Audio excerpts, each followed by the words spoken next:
my home. When the time come, when the time come, I fly away to my home.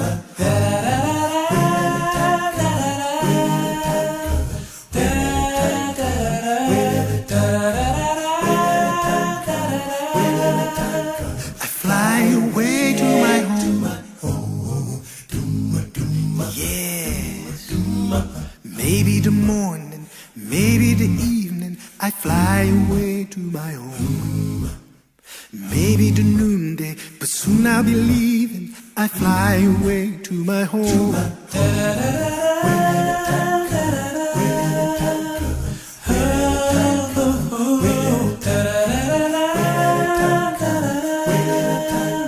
I fly away to my home.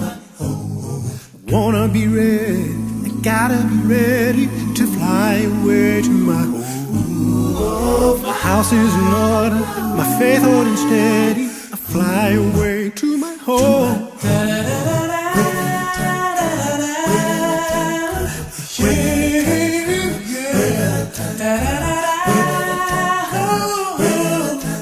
Oh, I'll fly away to my home.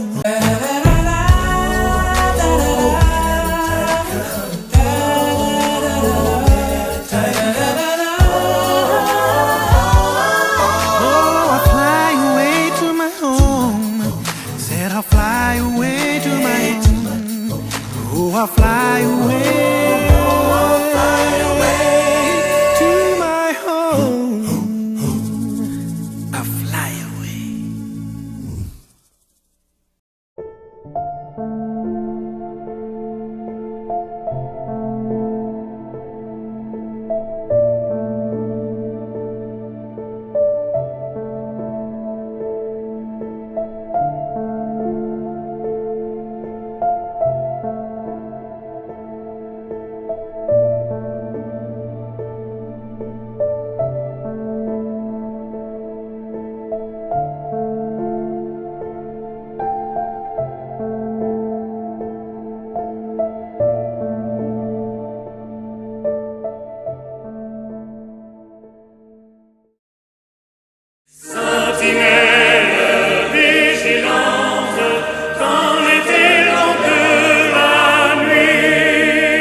Une fois de plus, bonjour mon frère, ma soeur.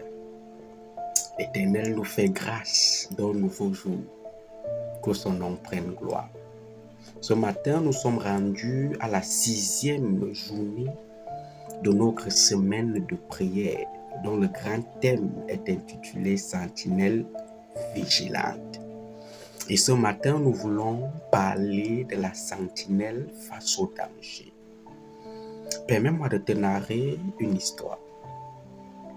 La sentinelle voit l'épée qui vient sur le pays. Elle sonne de la trompette. Certains habitants se réveillent et prennent les armes. Mais d'autres auront une attitude différente. Ils préfèrent se boucher les oreilles et se rendormir en maugréant. Ah, cette sentinelle nous dérange toujours. Soudain, quand l'ennemi entra dans la ville, ceux qui ont écouté le son de la trompette lancée par la sentinelle furent sauvés. Mais ceux qui se sont rendormis en disant que cette sentinelle dérange furent lapidés. Le sang de ceux qui ont donc ignoré l'avertissement est sur leurs propres mains. La sentinelle, quant à elle, a sauvé sa vie parce qu'elle a sonné de la trompette. Bien-aimé, c'est également le même rôle que Dieu assignera à Ézéchiel à Babylone.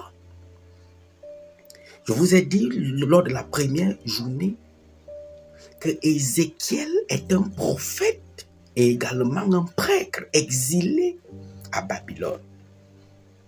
Le peuple d'Israël vivait l'illusion que Jérusalem sera épargnée malgré ses multiples infidélités. Donc c'est dans ce contexte de danger que Dieu interpellera Ézéchiel, l'établira comme sentinelle dans la maison d'Israël et lui donnera pour rôle de sonner de la trompette lorsque le danger s'approcherait. Ézéchiel, le chapitre 33, le verset 6 nous le dit à suffisance. Nous faisons la lecture. Il est dit: si la sentinelle voit venir l'épée et ne sonne pas de la trompette, si le peuple n'est pas averti et que l'épée vienne enlever à quelqu'un la vie, celui-ci périra à cause de son iniquité, mais je redemanderai son sang à la sentinelle. Nous l'avons dit dès le premier jour, mon frère, ma soeur. La sentinelle est ce garde posté sur les murs pour pouvoir avertir d'un danger. Et le thème que nous critons ce matin est la sentinelle face au danger. En d'autres termes, quelle devrait être l'attitude de la sentinelle face au danger? Le texte biblique nous le dit. Si la sentinelle voit venir l'épée, donc voit venir le danger, si le peuple n'est pas averti et que l'épée vienne enlever à quelqu'un la vie, celui-ci périra à cause de son iniquité. Donc, la sentinelle a le devoir, en voyant le danger, de sonner de la trompette. C'est ça la responsabilité de la sentinelle, avertir le peuple. Oui, la sentinelle à cette époque était Ézéchiel. Et aujourd'hui, par extension, la sentinelle est tout responsable spirituel. L'épée, dans le contexte qu'utilise Ézéchiel, renvoie au jugement de Dieu. La trompette est le message d'avertissement prophétique. Bien-aimé, donc la responsabilité de la sentinelle, c'est de voir le danger et sonner l'alarme. Les dangers spirituels aujourd'hui sont multiples. Le relativisme moral, le syncrétisme religieux, les distractions numériques, l'idolâtrie de la réussite. Aujourd'hui, en tant que sentinelle, nous devons pouvoir voir ces dangers et avertir le peuple. Il est de notre devoir en tant que sentinelle d'avertir le peuple. Et si nous ne le faisons pas, la parole de Dieu nous fait savoir que le sang des victimes nous sera redemandé. Bien-aimé, Dieu nous a établis comme des sentinelles. Et dans Matthieu le chapitre 28, le texte biblique nous dit, quand Jésus s'adresse à ses disciples, « Allez, faites de toutes les nations des disciples. Apprenez-leur à observer tout ce que je vous ai prescrit. » Donc nous avons pour recommandation de porter l'évangile et de l'annoncer à tout le monde entier. Et dans Apocalypse le chapitre 14, le texte biblique nous fait savoir que dans les temps de la fin, Dieu a un reste fidèle qui doit porter le message. Dans Apocalypse chapitre 14, le verset 6, que nous dit Jean, dit, je vis un autre ange qui volait par le milieu du ciel, ayant un évangile éternel pour l'annoncer aux habitants de la terre, à toute nation, à toute tribu, à toute langue et à tout peuple. J'envoie un ange qui vole par le milieu du ciel, ayant un évangile éternel. La prédication de l'évangile nous a été donnée par Dieu. Quand Jésus dit à ses disciples, allez, faites de toutes les nations des disciples. Nous sommes les porteurs de l'évangile. Et j'envoie un ange qui a un évangile éternel et qui l'annonce à toute tribu, à toute langue, à tout peuple. Et que dit-il? Il dit, craignez Dieu et donnez-lui gloire, car l'heure de son jugement est venue. Et adorez celui qui a fait le ciel, la terre, la mer et les sources d'eau. Bien-aimés, en ces temps de la fin du monde, la parole de Dieu nous interpelle en tant que sentinelle à sonner l'alarme. Le jugement de Dieu est venu. Et interpellons les enfants de Dieu à craindre l'Éternel et à adorer celui qui a fait le ciel, la terre, la mer et les sources d'eau. La sœur Ellen White nous dit dans Témoignage pour l'Église, si les sentinelles placées sur les murailles de Sion dorment à leur poste, le sang des âmes sera sur elles. Elles ne doivent pas non plus se lasser de donner l'alarme. Mon frère, ma soeur, nous ne devons pas nous lasser d'annoncer l'évangile. Nous devons prêcher l'évangile. Parce que c'est une mission que Dieu nous a donnée. Et pour pouvoir le faire, cela demande du courage. Car annoncer les messages d'avertissement de Dieu, ça nécessite du courage. Ça nécessite de la force. Ça nécessite par-dessus tout la connexion avec Dieu. Mon frère, ma soeur, l'appel de la sentinelle aujourd'hui est de nommer tous les dangers avec clarté et amour, tout en indiquant le chemin de la sécurité en Jésus-Christ. Tu es une sentinelle établie par Dieu en cette année 2026. Et Dieu te donne pour recommandation de voir le danger et de ne point te taire. De sonner de la trompette, car les jugements de Dieu sont imminents. Et si tu ne le fais, mon frère, ma soeur, le sang de la victime te sera redemandé. Vivement que l'Éternel nous aide à comprendre notre rôle de sentinelle et à sonner de la trompette. Que l'Éternel Dieu te bénisse. Nous prions. Seigneur notre Dieu et notre Père, ce matin, nous voulons une fois de plus salmodier ton Saint nom.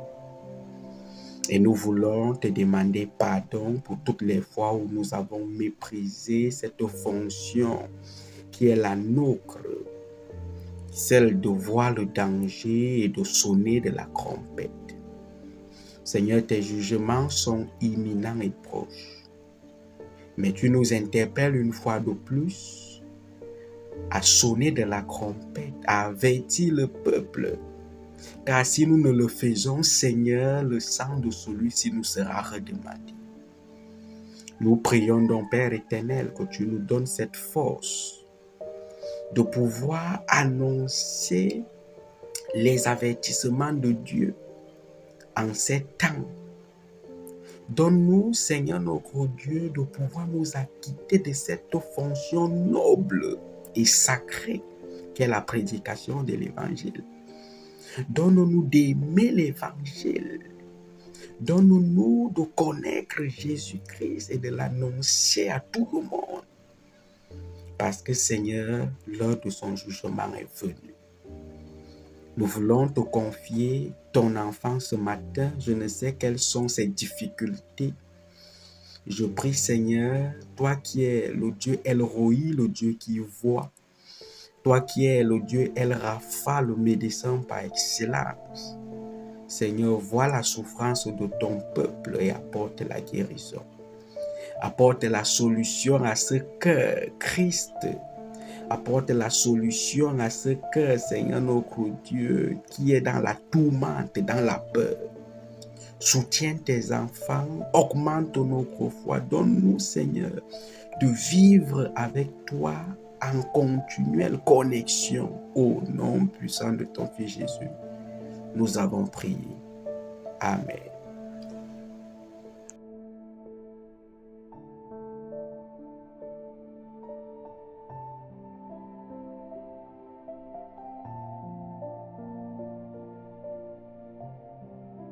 Bien-aimés dans le Seigneur, une fois de plus, bonjour. Que la grâce et la paix de notre Seigneur et Sauveur Jésus-Christ nous soient données en cette matinée. Nous disons merci à Dieu qui, matin après matin, nous donne ce privilège, cette opportunité à pouvoir nous connecter à lui au moyen par ce programme de la sentinelle vigilante qui est le thème de notre semaine de prière. Pour ce matin, nous voulons parler de la vigilance communautaire. On raconte l'histoire dans un village de montagne. Chaque maison a une fenêtre tournée vers celle du voisin. La règle est très simple. Veiller sur la lumière de ton voisin comme sur la tienne, bien sûr.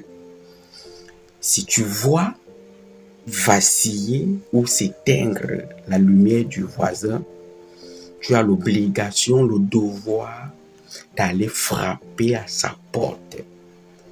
Parce que dans cette montagne, dans ce village, personne ne veille seul.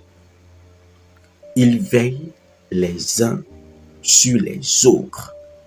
Ainsi, mon frère, ma soeur, aucune maison ne reste dans les ténèbres. Également, Paul va passer sur cette information aux Juifs, aux Hébreux dans son livre. Et que dit Paul dans Hébreux le chapitre 10, le verset 24 à 25? Paul dit, veillons les uns sur les autres pour nous exciter à la charité et aux bonnes œuvres, N'abandonnons pas notre assemblée comme c'est la coutume de quelques-uns, mais exhortons-nous réciproquement. Et cela d'autant plus que vous voyez s'approcher le jour. Mon frère, ma soeur, l'apôtre Paul, dans son livre d'Hébreux, s'adresse aux chrétiens d'origine juive. Et ces chrétiens à qui Paul s'adresse sont des chrétiens qui sont confrontés par la persécution, par le découragement, par la peur, par le relâchement, par le détachement des réunions d'église. Et Paul donc voudrait faire passer le message de la vigilance aux Hébreux. En fait, Paul voudrait leur faire savoir que la vigilance n'est pas solitaire. La vigilance ne s'exprime pas dans un repli. La vigilance est communautaire. Et il exprime donc cette notion de vigilance dans un double mouvement. Premièrement, veiller les uns sur les autres. Dans notre traduction, la Bible dit « Prenons soin les uns des autres ». Bien-aimés, prendre soin les uns les autres implique une observation attentive, une observation réfléchie, avec le souci du bien-être spirituel d'autrui. Donc quand Paul dit « veillons les uns sur les autres », en fait, Paul stimule la vigilance des uns des autres. Mon frère, nous avons l'obligation de veiller les uns sur les autres. Deuxièmement, la vigilance dont Paul parle nous pousse à la fidélité aux assemblées, à la fidélité à l'Église. Combien de personnes aujourd'hui se sont repliées en elles-mêmes? Combien de personnes aujourd'hui fustigent l'Église? Combien de personnes aujourd'hui voient l'Église comme étant le lieu où se fomente plus le commérage, où se fomentent plus les jalousies, où se fomentent plus les querelles? Bien-aimée, la sœur Hélène White dit, aussi faible que peut être une église, il n'en demeure pas moins que c'est le lieu par excellence où Dieu déverse sa bénédiction. Donc, il est donc question pour nous, en cette nouvelle année 2026, de reconsidérer nos voies avec l'Assemblée.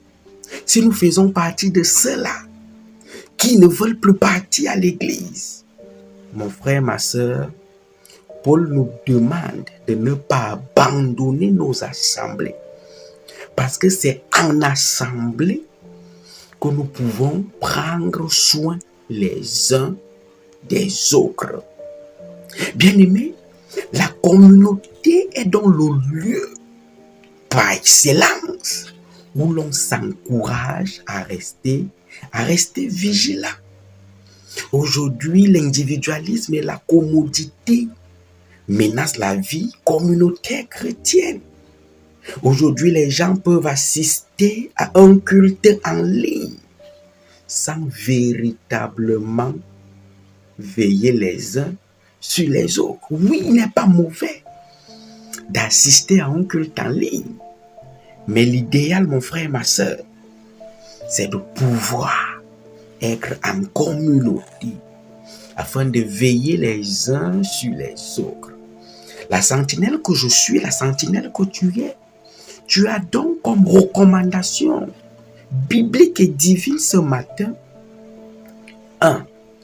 De reconsidérer tes voies. 2. de ne pas abandonner l'assemblée et quoi? De veiller, de prendre soin les uns des autres. Et l'objectif donc de prendre soin des autres, quelle année? Paul dit au verset 25, exhortons-nous réciproquement. Bien-aimés, nous avons vu dans une journée précédente que la nuit est avancée, le jour approche, le retour de Jésus-Christ est imminent. Et Paul, conscient de cela, nous demande de nous exhorter réciproquement. En fait, exhorter veut dire consolez-vous, fortifiez-vous. Bien-aimés, il n'est plus question que nous nous laissons emporter par le commérage. Il n'est plus question que nous nous laissons emporter par des comportements qui divisent nos communautés. Mais il est question, mon frère, ma soeur, qu'on se console. Il est question, mon frère, ma soeur, qu'on se fortifie dans le Seigneur. Parce que le grand jour approche, le retour de notre Seigneur et Sauveur Jésus-Christ. Le texte nous rappelle donc que nous avons besoin les uns des autres pour rester éveillés, pour nous stimuler, pour nous consoler, pour nous fortifier, pour nous reprendre avec amour. Comment nous construirons donc des communautés où la vigilance mutuelle est pratiquée avec grâce et humilité et non avec jugement? La sentinelle ne juge point son frère. La sentinelle ne mendie. La sentinelle ne crée aucun commérage sur son frère. Mais la sentinelle veille. La sentinelle recherche le bien-être de son frère. La sentinelle a le souci de rester en communauté et de prier pour son frère. Vivement que l'Éternel nous aide, mon frère, ma soeur, à rester dans l'église. Vivement que l'Éternel nous aide à veiller les uns sur les autres, à prier les uns pour les autres, à se soutenir les uns des autres en cette année 2026. Que l'Éternel Dieu te bénisse et qu'il te garde. Nous prions l'Éternel. Seigneur notre Dieu et notre Père, une fois de plus, nous voulons te dire merci pour cette merveilleuse parole de vie et de bon sens que tu dissipes, que tu nous donnes encore ce matin. Tu nous interpelles alors que nous vivons les temps de la fin, à nous consoler mutuellement, à nous fortifier réciproquement, Seigneur, afin que par ce moyen-là, Seigneur, nous puissions retrouver les forces spirituelles. Tu nous demandes, Père éternel, de ne point abandonner nos assemblées. Ce matin, nous voulons prier à l'égard de tous nos frères et sœurs qui se sont détournés des églises, qui se sont détournés de l'église dans l'objectif de ne plus revenir, qui pensent que se replier est la solution. Nous voulons prier pour ces personnes, Père, afin que tu parles dans leur cœur et que tu leur fasses comprendre qu'il est plus important de rester dans l'église. Parce que c'est le lieu, Père éternel, par excellence, où tu déverses ta bénédiction. Donne-nous donc d'être des sentinelles qui veillent les uns sur les autres. Donne-nous d'être des sentinelles qui consolent, qui fortifient en cette année 2026. Donne-nous d'être des sentinelles qui ne vivront pas une vie de jugement, mais qui rechercheront l'amour par tous les actes que nous poserons durant cette année 2026. Que ton Esprit Saint nous soutienne, que ton Esprit Saint nous assiste et nous donne, Seigneur, de vivre la vie qui te plaît. Au nom puissant de ton Fils Jésus, nous avons prié. Amen.